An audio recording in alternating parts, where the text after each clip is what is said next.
जय हिंद दोस्तों, और मैं फिर से स्वागत करता हूं मैं आप लोगों का आपके अपने चैनल लोन हेल्प इंडिया पे। और आज के इस वीडियो में बात करेंगे, आप लोगों को मालूम है रिकवरी एजेंट और बाकी नोटिस कॉल इन सभी को लेके काफ़ी न्यू अपडेट्स आती रहती हैं।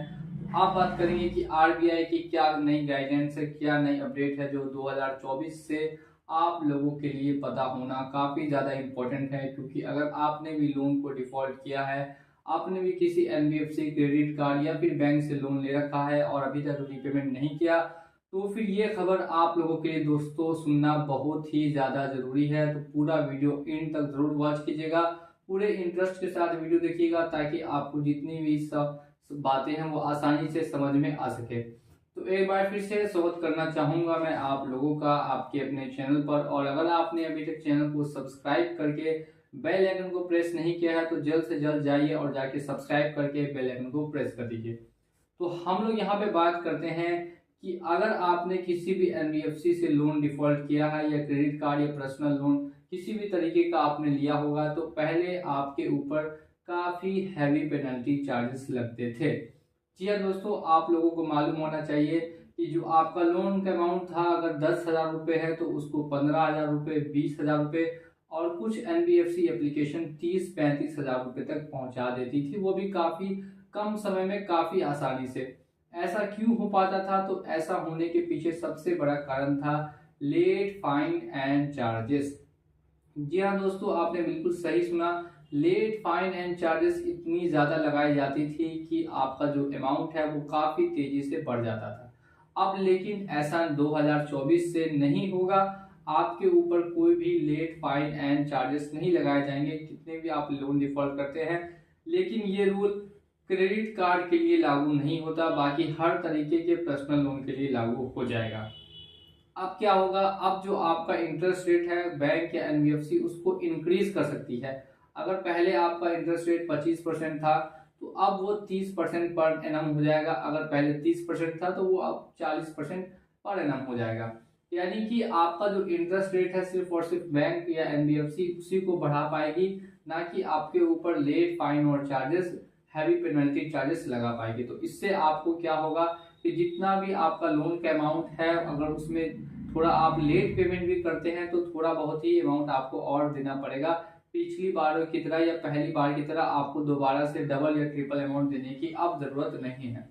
अगर आप पहले से लोन ले चुके हैं और आपके ऊपर पेनल्टी और चार्जेस लग चुके हैं, तो ऐसी कंडीशन में क्या करें, कैसे पेनल्टी और चार्जेस हटवाएं, इसके लिए हमारे चैनल को सब्सक्राइब कीजिए। नेक्स्ट वीडियो में मैं आपको बताऊंगा कि पेनल्टी चार्जेस कैसे हटवाए जा सकते हैं। अब हम लोग बात कर लेते हैं सेकेंड नियम के बारे में। जो सेकेंड रूल है 2023 में ही लागू किया गया था, लेकिन अभी तक इसको देखा नहीं गया है, कंपनियां फॉलो नहीं कर रही हैं।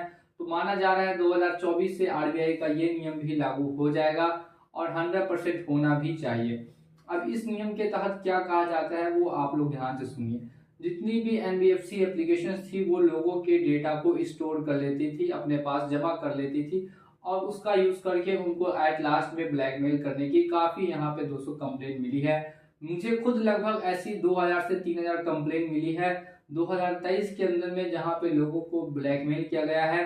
कॉन्टेक्ट लिस्ट के दम पे अगर रिपेमेंट नहीं कर पाते हैं तो फिर कॉन्टेक्ट लिस्ट को कॉल करके उनकी इमेज को खराब करने की कोशिश की जाती है, उनको डीफेम किया जाता है। जितने भी डिफॉल्टर्स हैं सभी के लिए मैं ये बता रहा हूँ। कुछ एप्लीकेशंस ऐसा करती भी हैं और कुछ एप्लीकेशंस ऐसा नहीं भी करती है। 2023 में ये नियम बना था, लेकिन अब 2024 से ये नियम भी दोस्तों लागू हो जाएगा और सभी एनबीएफसी को फॉलो करना होगा। तो इससे क्या आपके ऊपर प्रभाव पड़ेगा कि कोई भी कंपनी अब आपके कॉन्टैक्ट लिस्ट पर डायरेक्टली कॉल या मैसेज नहीं कर सकती है। अगर आपकी परमिशन मिलेगी उसके बाद ही वो किसी और नंबर पे कॉल कर सकते हैं, अदरवाइज नहीं कर सकते हैं। अब यहाँ पे आप लोगों के लिए दो मैंने खबर बता दी। अभी तक अगर आपने वीडियो को लाइक नहीं किया तो वीडियो को आप लोगों को लाइक जरूर से जरूर करना चाहिए। और अगर चैनल को सब्सक्राइब नहीं किया तो चैनल को सब्सक्राइब कर दीजिए ऐसी इन्फॉर्मेशन वाली वीडियोस के लिए। अब हम लोग आ जाते हैं लास्ट और थर्ड, जिसपे कि खुद फाइनेंस मिनिस्टर निर्मला सीतारमन जी ने कहा था कि जो लोन की रिकवरी इंडिया के अंदर में की जा रही है, जबरदस्ती की जा रही है और वो इलीगल तरीके से की जा रही है। ये जो रिकवरी एजेंट्स का कॉन्सेप्ट है इसमें काफी गाइडलाइंस बनी थी 2023 में, लेकिन एक को भी फॉलो करती हुई नहीं दिखाई दे रही है। एनबीएफसी एप्लीकेशन हो या बैंक हो या फिर क्रेडिट कार्ड का पर्सनल लोन हो, कोई भी इसको अब पूरी तरीके से फॉलो नहीं कर रहा। खासकर कि बजाज फाइनेंस और भी कुछ ऐसी बड़ी कंपनियां हैं जो बिल्कुल ही फॉलो नहीं करती हैं और रिकवरी एजेंट एक नहीं 10-10 किसी को भी रिकवरी एजेंट बना के घर पे भेज देती है लोन के रिकवरी के लिए, और लोन ना देने की कंडीशन पे उनके घर से सामान तक उठा के ले जाया जाता है। अब ऐसी दोस्तों क्या गाइडेंस है, इसके तहत मैंने पहले ही बता रखा है कि अगर कोई भी रिकवरी एजेंट आता है तो वो तभी आ सकता है जब आपकी उनसे बात हो चुकी हो, आपने सहमति दी हो कि घर पे आके वो आपसे रिकवरी कर सकता है। अदरवाइज कोर्ट का ऑर्डर आने पर ही किसी के पास अधिकार है कि वो आपके घर पे आए, अदरवाइज किसी के पास इतना अधिकार नहीं है कि वो आपके घर पे आ सके। तो आपको दो बातों का ख्याल रखना है, या तो अगर आप उसको बुला रहे हैं पैसा देने के लिए तो वो आपके घर पे आके पैसा लेकर जा सकता है, या फिर दूसरी कंडीशन ये हो सकती है कि उसके पास कोर्ट से ऑर्डर मिला हो उसको कि जाइए जाके घर पे से रिकवरी कर लीजिए पैसों की, तब वो आ सकता है। अदरवाइज किसी के पास भी इतना पावर नहीं दिया गया है कि घर पे जाके रिकवरी करे। इस बात का भी आपको ख्याल होना चाहिए। सुप्रीम कोर्ट हो या फाइनेंस मिनिस्टर हो या फिर आरबीआई हो, काफी गाइडलाइंस 2020 से इसके लिए लगाई गई हैं, लेकिन अभी तक किसी को भी फॉलो करती हुई नहीं दिखाई दी है, कोई भी बैंक हो या कोई भी एनबीएफसी हो। अब ऐसा क्यों होता है दोस्तों? तो ऐसा होता है मैक्सिमम प्रॉफिट कमाने के लिए। देखिए, आप लोगों के पैसे से ये लोग ज्यादा से ज्यादा प्रॉफिट कमाते हैं और आप लोगों से ही इनका बिजनेस चलता है। ये कोई सर्विस प्रोवाइडर नहीं है। पहले लोन क्या थी कि एक तरीके से सर्विस प्रोवाइडर की थी कि कोई भी सर्विस प्रोवाइड करा, लेकिन अब ये लोन जो है वो बिजनेस बन चुका है। सभी लोग बिजनेस कर रहे हैं, प्रॉफिट ज्यादा से ज्यादा कमा रहे हैं, अपने इन्वेस्टर्स को ज्यादा से ज्यादा रिटर्न्स दे पा रहे हैं। तो बस यहीं तक दोस्तों इनकी कहानी सिमट चुकी है।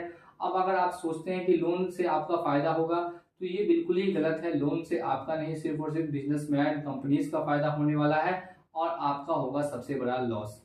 तो इस लॉस से बचने के लिए क्या किया जाए, कैसे आप इस दलदल से बाहर आ सकते हैं, इन सभी इंपॉर्टेंट जानकारियों के लिए आपको हमारे साथ बना रहना काफी ज्यादा इंपॉर्टेंट है। तो चैनल को सब्सक्राइब करके बेल आइकन को प्रेस कर दीजिए। चलिए चलता हूं मैं आज के इस वीडियो में और मिलूंगा आप लोगों से अगली वीडियो में बहुत जल्द। जय हिंद, जय भारत।